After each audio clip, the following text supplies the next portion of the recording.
Welcome back. My name is Dak. Today in this video I'm going to be going over and analyzing a game I just played online on lechess.org. This is a blitz game. That means it's 3 minutes plus 2. That means plus 2 seconds for every time you make a move.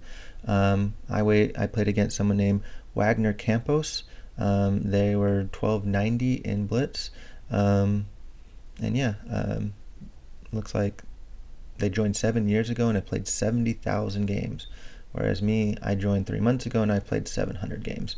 So, much more experience than me. But they ended up resigning the game. Let's dig into it.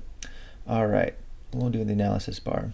They start off the first move, moving the king side pawn up into e4. I respond by doing my perk defense. I move my queen side pawn up, coming up here.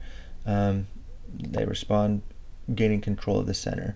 I'm not too worried about that. I push my knight up, going for a king's Indian defense. Interestingly enough, they defend not with their knight, but with their bishop, protecting here. I start moving up, thinking, okay, I gotta start working my way up to doing my king's Indian defense. King Indian defense is where you get your bishop and your knight out, and then you castle as soon as possible. For me, it's a beginner's type opening. It's helpful, gives me a good solid defensive position. They move their queen up, which is interesting. So I've been seeing this a lot. When I do a King's Indian defense, you start seeing this followed by this coming in. You'll see they will bring their bishop down, and they'll either sacrifice it and then take it with the queen, and all of a sudden you've got this queen right in the middle of stuff. Or what they'll also do a lot of times is they'll bring a knight here and do the same thing, and then bring the knight there. So they're trying to put so like hypothetically, if you're just making other moves, they'll come down here, you take, and then say they do something else over here, knight comes down, and then you're making other moves while you're developing. You and then you castle.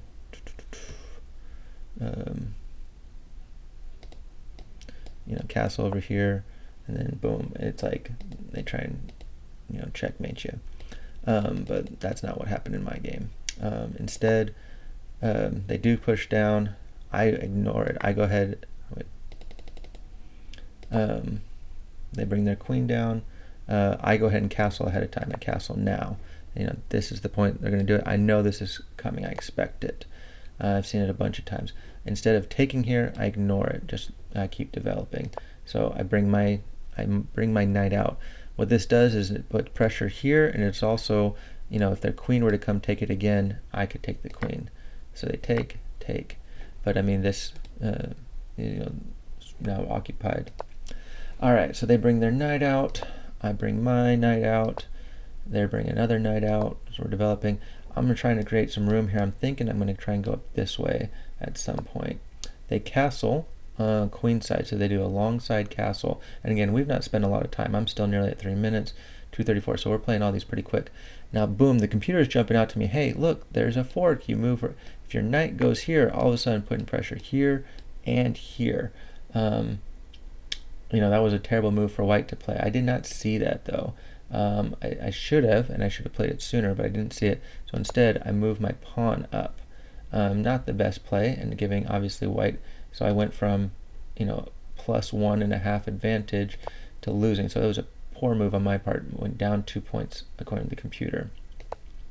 They push their pawn up, putting pressure on my knight. I go ahead and move it, and now I'm exerting pressure here, and that was the big move. This might be one of the key moves of the game. This right here, their king, they slide over. They should have been continuing to develop, continue to push pieces out, but instead, I think he thought that the pawn was vulnerable right here, so he slides the king over, but not realizing that his knight is actually protecting it. So he moves it over, and that is a huge swing in my advantage. I go ahead and take that bishop. He responds by taking back. So what I was really hoping for, one of the reasons I hadn't done it, is I was kind of hoping that this queen was going to come down here. That would have been my dream. For whatever reason, I thought that would have been better having, if the queen had taken, then I would have forked, and then I would have had a 1, 2, 3 fork.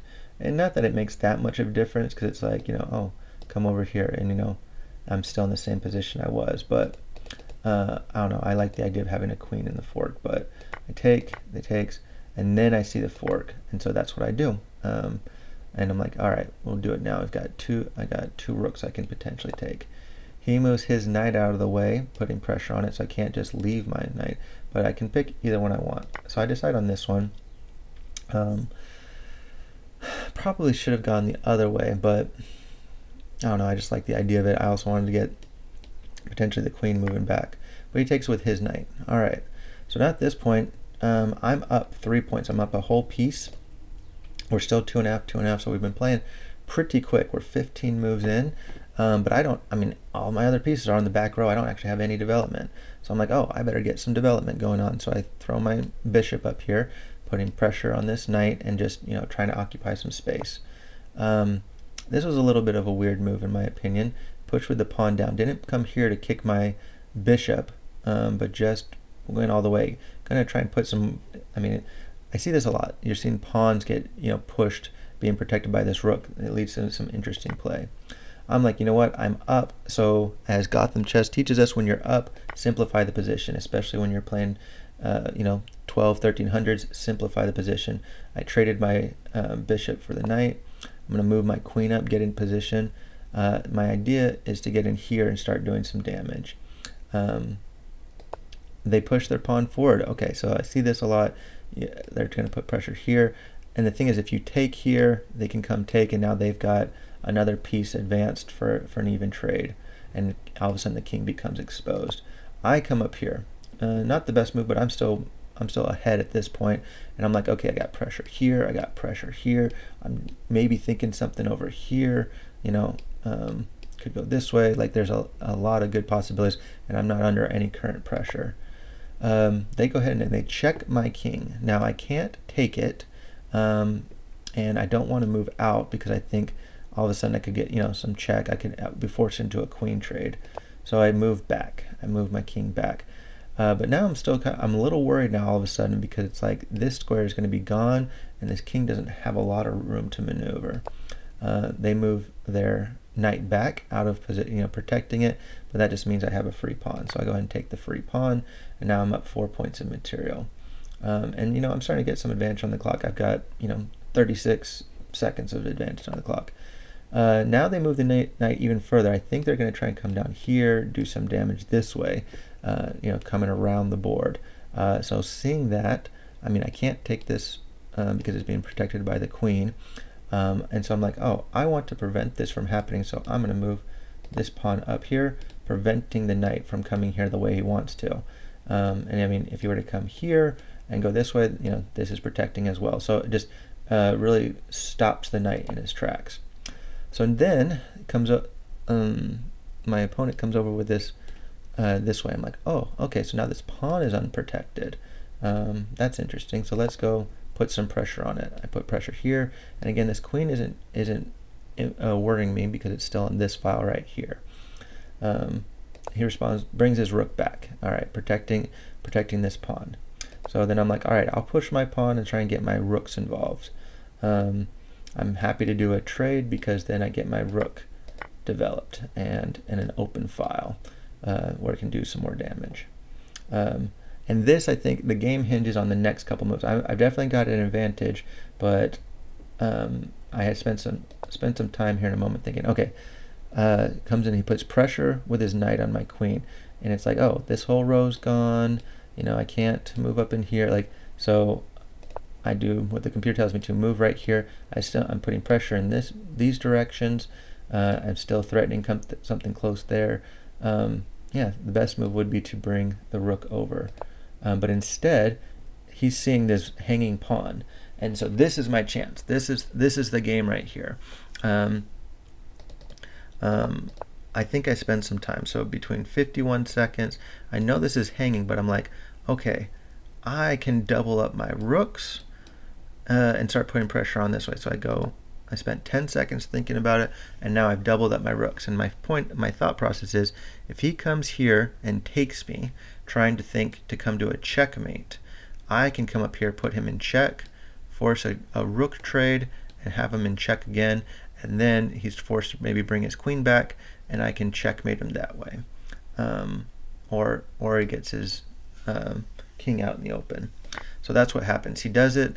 He's thinking, okay, he's one move away from checkmate. If I were to move a pawn, like watch what happens. So if I'm not doing what I'm supposed to be doing, like I have a huge advantage, but watch what happens when I move here. Boom. It's completely the other way. That's how close, these games are when we don't know what we're doing. I'm one move away from checkmate, hanging on the razor's edge, but I've got him in a forced checkmate position almost. So like, I go ahead and move up there, check. He can take my rook, or he can move out of the way. He decides to take my rook, and we do an exchange of rooks. Check.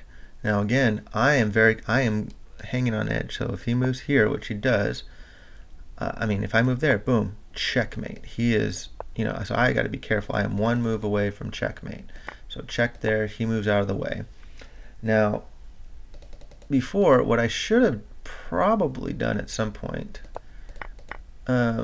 is before, instead of taking here, I had, I decided to retake with my rook, but the computer's telling me to move my queen over. Why? Because this is a fork. If I had moved my queen over, check there, he has to move in or move there. But this is a checkmate. So he checks. If he were to move this way, then all of a sudden, check, check, and mate.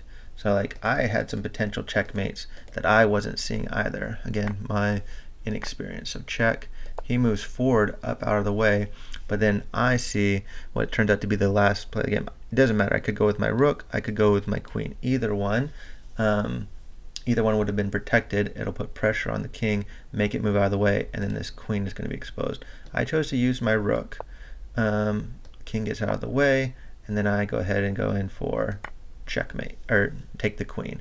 And at this point, it's not checkmate at all. But this is where my opponent resigns. The computer's saying I've got a huge advantage, could have moved in for a check, and then I move out of the way, but then I'm just going to clean up there, check. I'm going to win the game that way.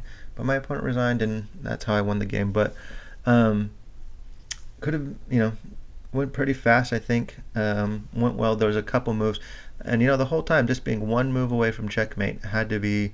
I was lucky in a lot of ways, but also had to be careful and watch out.